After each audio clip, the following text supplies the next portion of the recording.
नमस्कार, मैं हूं सुधीर चौधरी। आप देख रहे हैं ब्रीफिका न्यूज चैनल।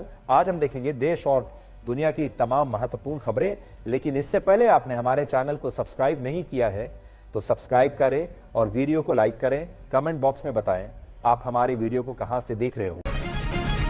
बुलेट ट्रेन की जगह वंदे भारत। रेलवे मंत्रालय ने मुंबई अहमदाबाद बुलेट ट्रेन परियोजना को रद्द करते हुए वंदे भारत ट्रेन चलाने की घोषणा की है। अत्यधिक लागत, तकनीकी चुनौतियों और संसाधनों की सीमित उपलब्धता के चलते यह फैसला लिया गया। सरकार अब अधिक व्यावहारिक और किफायती हाई स्पीड रेल सेवा पर ध्यान दे रही है। यह निर्णय भविष्य की रेलवे रणनीति में बदलाव को दर्शाता है।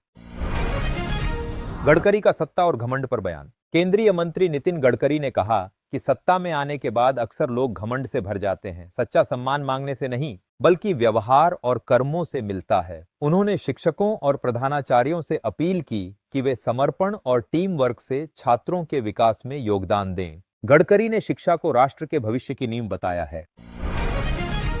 यूएनएससी में पाकिस्तान की अध्यक्षता। पाकिस्तान के उप प्रधानमंत्री और विदेश मंत्री इशाक डार 22 जुलाई को न्यूयॉर्क में संयुक्त राष्ट्र सुरक्षा परिषद की खुली बहस की अध्यक्षता करेंगे। इस बहस में महासचिव एंटोनियो गुटेरेस की संभावित भागीदारी भी चर्चा में है। पाकिस्तान इस बार कश्मीर मुद्दे का उल्लेख नहीं करेगा, जिससे उसकी विदेश नीति और रणनीतिक प्राथमिकताओं पर सवाल खड़े हो रहे हैं। राधिका हत्याकांड में पिता का कबूलनामा। गुरुग्राम में राधिका यादव की हत्या के मामले में पिता दीपक यादव ने पुलिस से कहा कि एफआईआर ऐसी लिखी जाए कि उसे फांसी हो जाए। ताऊ विजय यादव का दावा है कि दीपक ने हत्या स्वीकार की है। परिवार ने प्रेम प्रसंग की संभावना को खारिज किया है। राधिका को पीछे से 4 गोलियां मारी गई थीं, जिससे मामला और संवेदनशील हो गया है। निमिषा को बचाने मोदी से गुहार। भारतीय नर्स निमिषा प्रिया को यमन में फांसी की सजा सुनाई गई है। कांग्रेस महासचिव ने प्रधानमंत्री मोदी को पत्र लिखकर इसे न्याय का मजाक बताया। उन्होंने कहा कि निमिषा घरेलू हिंसा की शिकार रही है और अब उसे मौत के घाट उतारा जा रहा है। सरकार से आग्रह किया गया है कि वह कूटनीतिक प्रयासों से उसकी जान बचाए। यूक्रेन युद्ध में रूस को उत्तर कोरिया का समर्थन। उत्तर कोरियाई नेता किम जोंग उन ने यूक्रेन युद्ध में रूस को बिना शर्त समर्थन देने की घोषणा की है। यह बयान रूसी विदेश मंत्री सर्गेई लावरोव की उत्तर कोरिया यात्रा के दौरान दिया गया। उत्तर कोरिया पहले ही रूस को सैन्य उपकरणों और हथियारों की आपूर्ति कर चुका है और अब उसने रूस को भविष्य में और सहायता देने का भरोसा दिलाया है, जिससे वैश्विक चिंता बढ़ी है।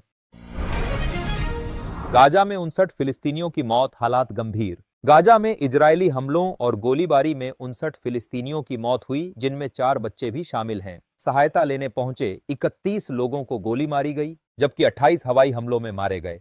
रेड क्रॉस ने बताया कि उसके अस्पताल में मृतकों की संख्या 1 वर्ष में सर्वाधिक रही। युद्ध विराम वार्ता में कोई प्रगति न होने से हालात और अधिक चिंताजनक बने हुए हैं। दिल्ली में नशे में धुत ऑडी चालक ने 5 लोगों को कुचला। दिल्ली के वसंत विहार इलाके में एक ऑडी कार ने फुटपाथ पर सो रहे 5 लोगों को कुचल दिया। हादसा देर रात 1:45 पर हुआ, जिसमें 2 जोड़े और एक 8 साल की बच्ची घायल हो गई। कार चालक उत्सव शेखर को गिरफ्तार कर लिया गया है। मेडिकल जांच में उसकी शराब पीने की पुष्टि हुई है। पुलिस मामले की विस्तृत जांच कर रही है। बिना उचित कारण पत्नी को भत्ता नहीं मिलेगा। इलाहाबाद हाईकोर्ट ने कहा कि बिना वैध कारण पति से अलग रह रही पत्नी भरण पोषण की हकदार नहीं है। मेरठ फैमिली कोर्ट के आदेश को रद्द करते हुए महिला की याचिका खारिज की गई। कोर्ट ने माना कि पत्नी स्वेच्छा से पति से अलग रह रही थी। यह फैसला न्यायमूर्ति सुभाष चंद्र शर्मा ने पति विपुल अग्रवाल की पुनरीक्षण याचिका पर सुनवाई करते हुए सुनाया। जयशंकर का सिंगापुर और चीन दौरा शुरू। विदेश मंत्री एस जयशंकर 13 जुलाई से 3 दिवसीय दौरे पर सिंगापुर और चीन रवाना होंगे। सिंगापुर में वे वहां के विदेश मंत्री और वरिष्ठ नेताओं से मुलाकात करेंगे। इसके बाद चीन के तियानजिन में आयोजित शंघाई सहयोग संगठन एससीओ सम्मेलन में हिस्सा लेंगे। यह यात्रा क्षेत्रीय सहयोग को मजबूत करने और भारत की कूटनीतिक रणनीति को नई दिशा देने के लिहाज से महत्वपूर्ण मानी जा रही है।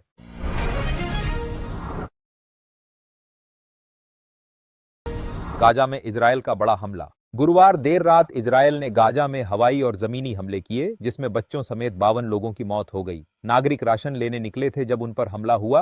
गाजा पहले से मानवीय संकट से गुजर रहा है और यह हमला हालात को और बदतर बना रहा है। अंतर्राष्ट्रीय समुदाय से इस पर तीखी प्रतिक्रियाएं सामने आ रही हैं।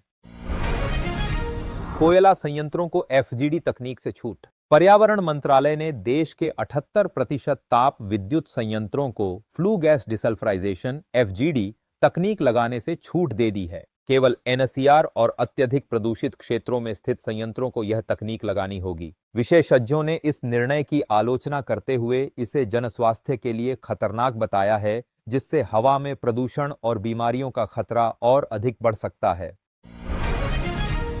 पाकिस्तान का परमाणु कार्यक्रम आत्मरक्षा के लिए। पाकिस्तानी प्रधानमंत्री शहबाज शरीफ ने कहा कि उनका परमाणु कार्यक्रम पूरी तरह शांतिपूर्ण और आत्मरक्षा के लिए है। उन्होंने भारत से सैन्य संघर्ष के दौरान परमाणु हमले की किसी भी संभावना को सिरे से खारिज कर दिया। इस्लामाबाद में छात्रों को संबोधित करते हुए शरीफ ने संयम और कूटनीति की प्राथमिकता बताई और दावा किया कि भारतीय कार्रवाई में 55 पाकिस्तानी मारे गए हैं। बिहार में 80% मतदाताओं ने फॉर्म जमा किए। निर्वाचन आयोग ने बताया कि बिहार में विशेष पुनरीक्षण अभियान के तहत 80% मतदाताओं ने अपने फॉर्म जमा किए हैं। शेष मतदाता 25 जुलाई तक फॉर्म और 30 अगस्त तक आवश्यक दस्तावेज जमा कर सकते हैं। यह प्रक्रिया आगामी विधानसभा चुनावों से पहले मतदाता सूची को अपडेट करने के लिए है। आयोग ने सभी पात्र नागरिकों से समय पर फॉर्म भरने की अपील की है। परमाणु ताकत सिर्फ आत्मरक्षा के लिए। पाकिस्तान के प्रधानमंत्री शहबाज शरीफ ने कहा कि उनका परमाणु कार्यक्रम पूरी तरह शांतिपूर्ण है और सिर्फ आत्मरक्षा के लिए है। उन्होंने भारत के खिलाफ परमाणु हमले की अटकलों को खारिज किया और दोहराया कि पाकिस्तान पहले हमले की नीति में विश्वास नहीं रखता। शरीफ का यह बयान वैश्विक स्तर पर शांति और संतुलन बनाए रखने के प्रयास के रूप में देखा जा रहा है। अडानी ग्रीन ने जुटाए 1209 crore. Adani green energy limited ने वारंट कन्वर्जन के जरिए 1209 करोड़ रुपए जुटाए हैं। यह घोषणा 12 जुलाई को की गई। ब्रोकरेज फर्म जेफरीज का अनुमान है कि कंपनी के शेयरों में 30% से अधिक उछाल संभव है। मजबूत तिमाही प्रदर्शन और निवेशकों की बढ़ती दिलचस्पी के कारण अडानी ग्रीन की बाजार स्थिति और बेहतर होने की संभावना जताई जा रही है। आइनॉक्स क्लीन एनर्जी लाएगी IPO। आइनॉक्स GFL समूह की कंपनी आइनॉक्स क्लीन एनर्जी ने 6000 करोड़ रुपए के IPO के लिए सेबी के पास गोपनीय ड्राफ्ट दाखिल किया है। यह समूह की 5वीं कंपनी होगी जो शेयर बाजार में सूचीबद्ध होगी। कंपनी सौर मॉड्यूल निर्माण क्षेत्र में सक्रिय है। अब सेबी की मंजूरी का इंतजार है। यह कदम स्वच्छ ऊर्जा सेक्टर में निवेश और विस्तार के लिए अहम माना जा रहा है। अमेरिका में खालिस्तानी आतंकी गिरफ्तार। FBI ने अमेरिका में 8 खालिस्तानी आतंकियों को गिरफ्तार किया है। इनमें पवित्र सिंह बटाला भी शामिल है, जो NIA की मोस्ट वांटेड लिस्ट में था। सभी आरोपी भारत में आतंकी गतिविधियों में संलिप्त रहे हैं। यह कार्रवाई भारत अमेरिका आतंकवाद विरोधी सहयोग का मजबूत संकेत है और खालिस्तानी नेटवर्क को कमजोर करने की दिशा में एक बड़ा कदम माना जा रहा है।